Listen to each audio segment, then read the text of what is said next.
Muy buenos días, queridos hermanos, queridos amigos. Cada uno de ustedes reciba la gracia y paz de nuestro Padre y de nuestro Señor Jesucristo.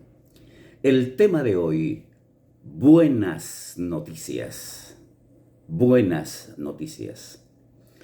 Han transcurrido 504 años desde el inicio de la Reforma Protestante y considero que el mayor aporte de esta al cristianismo ha sido comprender teológica y prácticamente el Evangelio de Jesucristo. El Evangelio se acepta por fe, se vive por fe, es expresión de la gracia divina. El Evangelio es Jesucristo mismo. Es imprescindible para el nuevo nacimiento del ser humano, es decir, para salvación, para una dimensión de vida digna, para proyectar al creyente hacia la eternidad. El capítulo 1 de Romanos nos ayuda a comprender objetivamente el valor del Evangelio, de la buena noticia, y a explicarlo nos abocamos en la presente reflexión conmemorativa del Día de la Reforma. 4 aspectos se destacan en el capítulo: la buena noticia para el ser humano, la profunda intención de Pablo de proclamar la buena noticia, la imperiosa necesidad del ser humano de conocer la buena noticia y el poder transformador y salvífico de la buena noticia. Analicemos cada uno de los aspectos. Primero, la buena noticia de Dios para el ser humano. Versículos 1 al 7. Dicen así: Pablo, siervo de Jesucristo, llamado a ser apóstol, apartado para el evangelio de Dios, que él había prometido antes por sus profetas en las Santas Escrituras, acerca de su Hijo, nuestro Señor Jesucristo, que era del linaje de David según la carne, que fue declarado Hijo de Dios con poder según el Espíritu de Santidad por la resurrección de entre los muertos, y por quien recibimos la gracia y el apostolado para la obediencia a la fe en todas las naciones por amor de su nombre, entre las cuales estáis también vosotros, llamados a ser de Jesucristo, y todos los que estáis en Roma, amados de Dios, llamados a ser santos, gracia y paz a vosotros, de Dios nuestro Padre y del Señor Jesucristo. Aunque Pablo es el autor humano del documento que acabamos de leer, quien inspira el contenido es Dios a través del Espíritu Santo. Y la idea central de este párrafo es el Evangelio de Dios. Es la buena noticia de salvación para el ser humano. Noticia redentora que había sido anunciada por los profetas. Y creo que Pablo hace alusión a Isaías, el profeta visionario del proceso redentor divino a favor de su pueblo y de la humanidad. Evangelio encarnado en Jesucristo, el Emmanuel, el Dios con nosotros, el Salvador del mundo, el resucitado de entre los muertos. Y de paso hacer la diferencia con otras religiones no redentoras y menos con proyección de eternidad. Buena noticia que debe ser proclamada en el mundo entero y a través de la historia para que los beneficiarios disfruten la gracia, el amor, el gozo, la paz, la justicia que solo el Evangelio puede ofrecer gratuitamente. El Evangelio es la noticia que Pablo trata de hacer comprender a la Iglesia de Roma, invitando a sus miembros a mantenerse en el estilo de vida conforme al diseño de Dios en santidad y justicia. Segundo, el profundo deseo paulino de proclamar la buena noticia. Versos 8 al 15 dicen así: primeramente doy gracias a mi Dios mediante Jesucristo con respecto a todos vosotros, de que vuestra fe se divulga por todo el mundo. Porque testigo me es Dios, a quien sirvo en mi espíritu, en el evangelio de su Hijo, de que sin cesar hago mención de vosotros siempre en mis oraciones, rogando que de alguna manera tenga al fin, por la voluntad de Dios, un próspero viaje para ir a vosotros, porque deseo veros para comunicaros algún don espiritual, a fin de que seáis confirmados Esto es, para ser mutuamente confortados por la fe que nos es común a vosotros y a mí. Pero no quiero, hermanos, que ignoréis que muchas veces me he propuesto ir a vosotros, pero hasta ahora he sido estorbado, para tener también entre vosotros algún fruto, como entre los demás gentiles. A griegos y a no griegos, a sabios y a no sabios, soy deudor. Así que, en cuanto a mí, pronto estoy a anunciaros el Evangelio también a vosotros que estáis en Roma. Al apóstol Pablo se lo ha identificado muy justamente como misionero, debido a sus viajes misioneros, precisamente por Asia Menor, hoy Turquía, Grecia y las islas del Mediterráneo. Ahora bien, para cumplir tal misión, Pablo debía tener un corazón de evangelista y pastor, y eso lo revelan los versos que acabamos de leer. Pablo quiere visitar a los romanos, a quienes los elogia por su fidelidad al evangelio. La visita lo ha intentado otras veces, infructuosamente. Pablo quiere edificarlos comunicándoles algún don. Desea fervientemente estar con ellos para ayudarlos a crecer en la fe cristiana. Pablo está deseoso de proclamar la buena noticia en la geografía romana a los griegos y a todo el mundo. Esta es labor evangelística. Pablo fue un apasionado apóstol, misionero, evangelista, pastor, escritor. Dios lo llamó para cumplir dicho ministerio. Por eso identificamos a Pablo como el gran apóstol. Su pasión, en síntesis, proclamar las buenas noticias de salvación. Tercero, la imperiosa necesidad del ser humano de conocer la buena noticia. Versos 18 al 32. Para lograr el objetivo de esta reflexión, analizaré los versos 16 y 17, que aparentemente los estoy dejando de lado, en el siguiente tópico. Pero el siguiente párrafo nos describe las causas y las consecuencias del mal en todas sus manifestaciones en los seres humanos de todas las épocas. Escuchen. Porque la ira de Dios se revela desde el cielo contra toda impiedad e injusticia de los hombres que detienen con injusticia la verdad. Porque lo que de Dios se conoce les es manifiesto, pues Dios se lo manifestó. Porque las cosas invisibles de Él, su eterno poder y deidad, se hacen claramente visibles desde la creación del mundo, siendo entendidas por medio de las cosas hechas, de modo que no tienen excusa. Pues habiendo conocido a Dios, no le glorificaron como a Dios, ni le dieron gracias, sino que se envanecieron en sus razonamientos, y su necio corazón fue entenebrecido. Profesando ser sabios, se hicieron necios y cambiaron la gloria del Dios incorruptible en semejanza de imagen de hombre corruptible, de aves, de cuadrúpedos y de reptiles. Por lo cual también Dios los entregó a la inmundicia en las concupiscencias de sus corazones, de modo que deshonraron entre sí sus propios cuerpos, ya que cambiaron la verdad de Dios por la mentira, honrando y dando culto a las criaturas antes que al Creador, el cual es bendito por los siglos. Amén. Por esto Dios los entregó a pasiones vergonzosas, pues aún sus mujeres cambiaron el uso natural por el que es contra naturaleza. Y de igual modo también los hombres, dejando el uso natural de la mujer, se encendieron en su lascivia unos con otros, cometiendo hechos vergonzosos hombres con hombres y recibiendo en sí mismos la retribución debida a su extravío.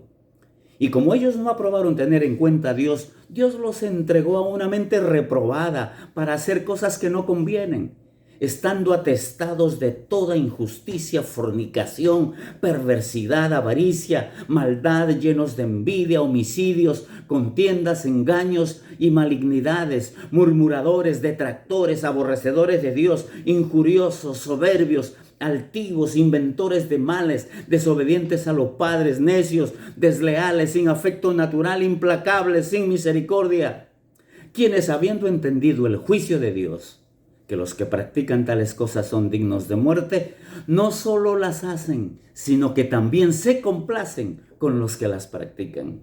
Un caos, ¿verdad?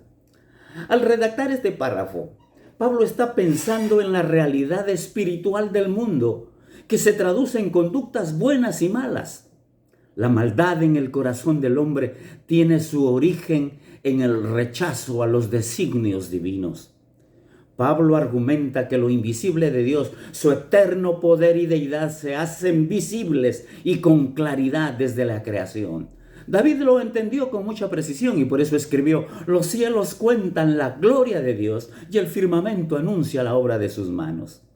De manera que el ser humano pecador a través de la historia no tiene excusa alguna para justificar su comportamiento.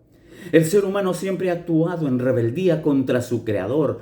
Haciendo un repaso de la historia, la maldad brilla en las sociedades distribuidas en el mundo. La maldad alcanza la modernidad, la posmodernidad, la posverdad y convierte a la sociedad en líquida. Se diluye sin sentido, pero dejando huellas de maldad por su derrotero. Hace falta proclamar la buena noticia. La descripción de la maldad que hace Pablo se remonta a sociedades antiguas como las de Sodoma y Gomorra. Maldad indetenible en la actualidad por pretensiones de una ideología que quiere erradicar a Dios del corazón humano. Destruir la fe cristiana, destruir la familia, destruir la naturaleza de nuestra identidad. Todo esto amparados por las leyes de estados igualmente impíos, con un conocimiento de Dios muy superficial e improductivo para la práctica de la fe cristiana.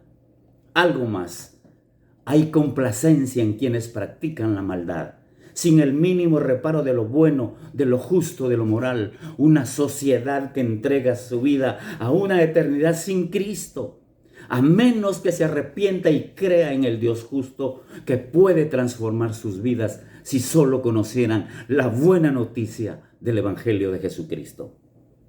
Cuarto, volvemos al verso 16 y 17. El poder de la buena noticia. Porque no me avergüenzo del Evangelio, porque es poder de Dios para salvación a todo aquel que cree, al judío primeramente y también al griego. Porque en el Evangelio la justicia de Dios se revela por fe y para fe, como escrito está: mas el justo por la fe vivirá. Pablo tuvo como nombre Saulo antes de su encuentro personal con Cristo, encuentro que transformó radicalmente su vida entera. De perseguidor de los cristianos a proclamador del Evangelio. De viajero a tomar presos a los seguidores de Cristo, a viajero inagotable para dar a conocer a Cristo. De religioso empedernido como fariseo a cristiano consagrado en alma, vida y corazón. Es probable que al escribir los versos 16 y 17, Pablo estuviera recordando su vida religiosa judía y sus acciones en total contradicción a la voluntad del Dios que adoraba. La expresión "no me avergüenzo del Evangelio porque es poder de Dios" así lo revela. Pablo había experimentado en carne propia el valor y los resultados del poder del Evangelio transformador, cargado de valores para el bienestar personal, social, espiritual, comunitario del ser humano que decide vivir conforme a él. Permítanme una palabra pastoral. No me avergüenzo del Evangelio. Por eso lo proclamo, por eso lo enseño, con esmero, con convicción, con certeza, creyendo en la fuente, Dios nuestro Creador y Padre, dador de toda gracia, por amor a cada uno de nosotros, si me permiten la paráfrasis. Pablo es mi modelo pastoral, misionero y maestro. En el Evangelio se revela la justicia de Dios a favor de quien lo internaliza en su vida por la fe. Es decir, Dios declara justo al pecador empedernido si se arrepiente y cree en el nombre de Jesucristo.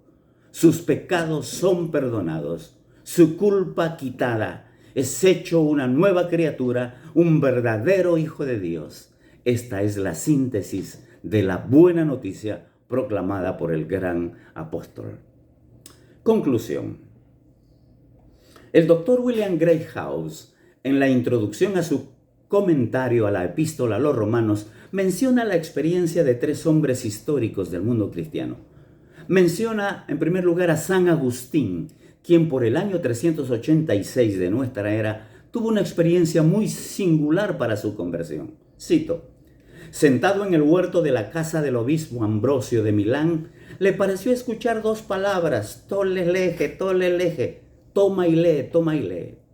Creyendo que esto era la voz de Dios para él, Agustín tomó el pergamino que yacía en los pies de su amigo y entonces sus ojos se posaron en las palabras: no en glotonerías y borracheras, no en lujurias y lascivias, no en contiendas y envidias, sino vestíos del Señor Jesucristo y no proveáis para los deseos de la carne. Romanos 13, versículos 13 al 14.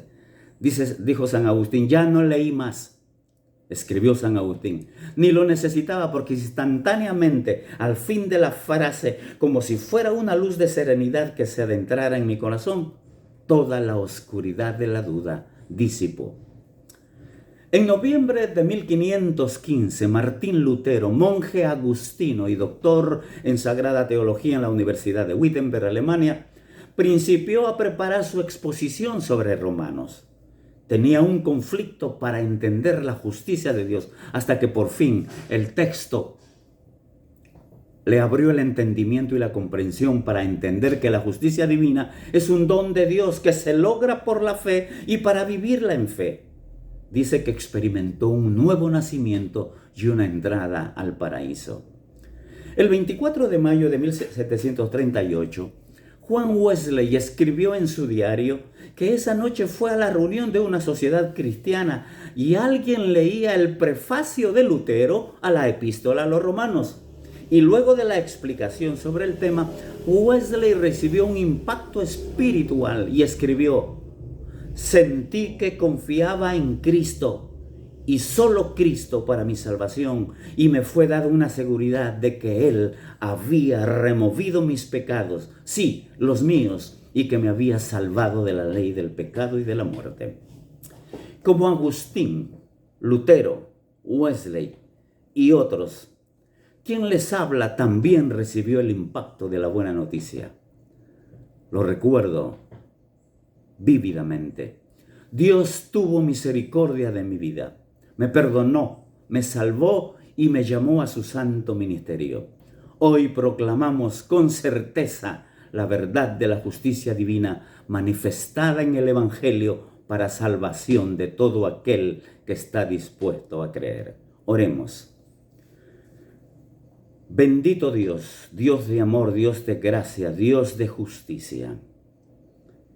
Quiero poner en tus manos, asumiendo mi rol sacerdotal como pastor, el corazón de cada uno de los oyentes, para que tu gracia sea derramada en cada uno de ellos y les concedas el don de la buena noticia, el don de la salvación. Que tengan una experiencia especial, única, trascendente, y que les permita vivir el Evangelio por el resto de su vida. Padre Santo, te suplico que escuches esta oración y que bendigas conforme a las riquezas de tu gracia a quienes escuchan esta reflexión.